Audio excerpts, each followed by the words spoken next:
My name's Brett Little. I'm a producer, performer and composer and educator. So I'm a music lecturer at Australian College of the Arts. Nowadays, the music I do is kind of on the experimental tip. I'm also in a band called Wizard with another performer called Cosmic Sound Explorer, but been performing with hardware for around about 25 years or so, yeah. When I first discovered the 3300, it would have been just before 2010, I'd say. And I just got like a little bit obsessed with it by then. And it has always been a dream synth for me, but so unobtainable. Like there was originally only 25 to 50. No one really knows how many were produced. So really super low numbers at first. And there's no videos of it really online at all. Like the only videos I ever found were from Will Gregory and obviously Aphex Twin's music. But when you hear it, especially after owning one now, I can actually hear it in so much music from other composers that I, really admire. Originally, I started off sort of as a techno DJ. Sort of as time went on, going to gigs and seeing people play live and DJing and hearing specific synths, or I didn't even know they were synths. I'd be asking friends of mine, what is that sound? And they're like, that's this synth. My journey sort of started with samplers, with the MPC, all that sort of stuff. And then early 2000s, a friend of mine who was an audio engineer, Daniel Caswell, had a bit of a collection of synths, went around to start playing on his, got super obsessed with it straight away. The first synth I actually got was a Korg Poly-6.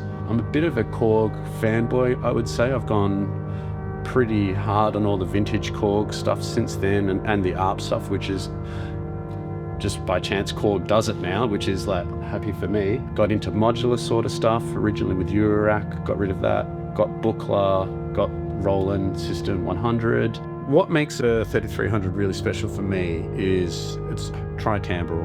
You've got 3 synth engines with divide down technology. So you've got 12 oscillators per synth engine that are dividing down. So you end up with 147 voice polyphony on this one. I was always after an envelope that just had this insanely long release. So I think it goes 25, 30-second release times. And then the amount of modulation that you can get happening with 3 separate synth engines doing a tri-timbral voice, something where you can literally just hold a drone, not even change notes, and you get so much movement of the timbre and nuance in the sound. It's just one of the most magical things I've ever played and super inspiring. Where we are right now is a pretty one-of-a-kind temple, you could say, synth temple, owned by Tony, Fiona and Steve. A lot of the synths here were in another sort of synth library, public access place called Mess. Tony's since taken a lot of his collection back here, still donates a hell of a lot of stuff to Mess. And I think it's just a really, really special place for public to have access to this archive of history of synth stuff. And I'm a huge fan of the history of synths, and as this has been my dream to own one of these for such a long time, and this is even before Korg announced they were doing it, I had been using this at Mess, this is Tony's original one. And during that time, I've spent quite a few hours on this thing.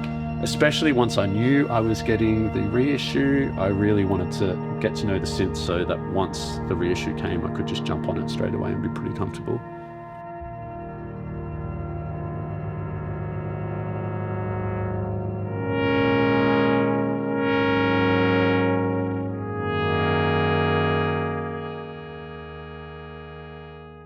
So just basic A/B test on a sawtooth 8 feet. Like filter super open on both of them. So here's the reissue.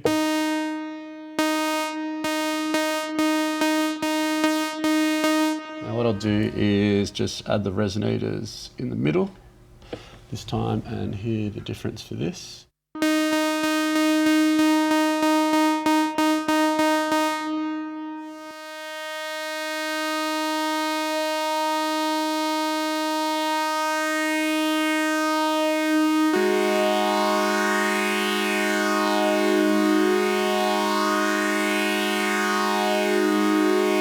Similar to this one.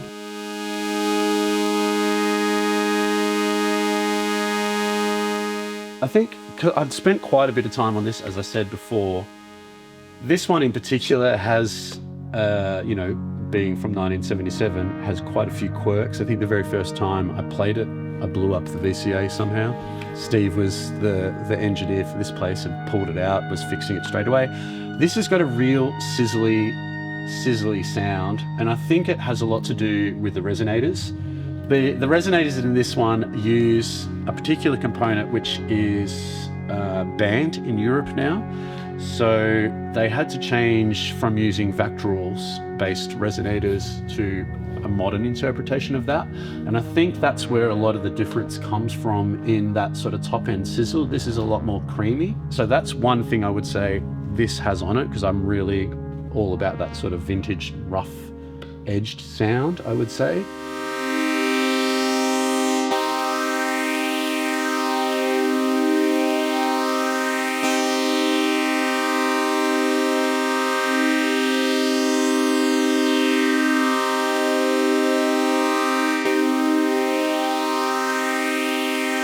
That's where I'm guessing the biggest difference in the sound is at the moment. And obviously having Vactorals makes a big difference for that.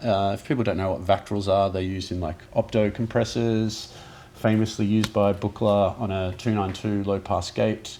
They have like a really beautiful acoustic sound to them. But yeah, that's what I would say the main difference I'm hearing in the sound at the moment. So if we reset back to turning the resonators off and we go,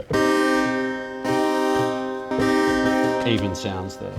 But this thing has quite a fun change in the modern version where they've, the problem that's been documented a million times with the Moog ladder filter, where you pull the resonance up and the bass goes away. There's a hidden feature in the menu, so you've got to like deep dive to get to it, but it retains the bottom end in this one.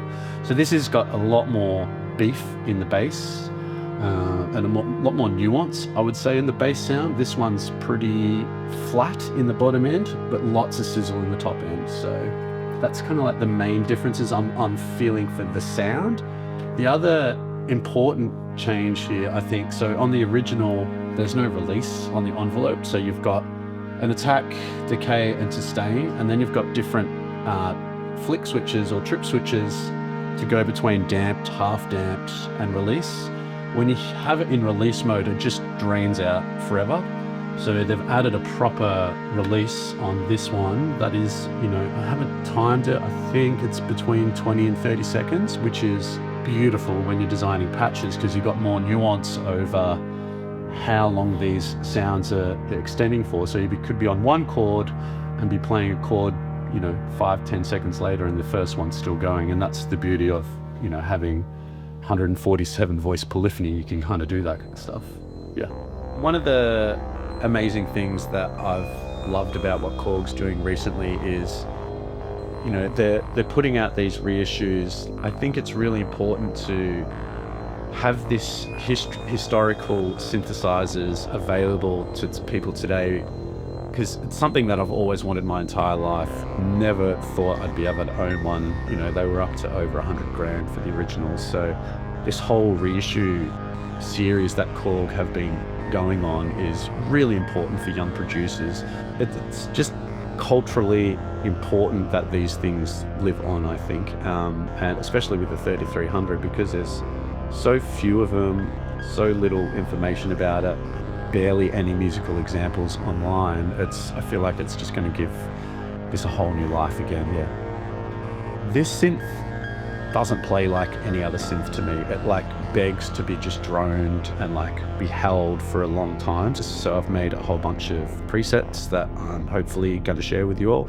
These patches are sound design patches that are there to perform, where you can do a whole composition and it can sound like an entire band just with one patch. So I've tried to stick away from your stock standard brass and bass sounds that you'll get a lot of the time with presets, and in this one they're a little bit weird and more showcasing what I think the highlight of this synth is all about.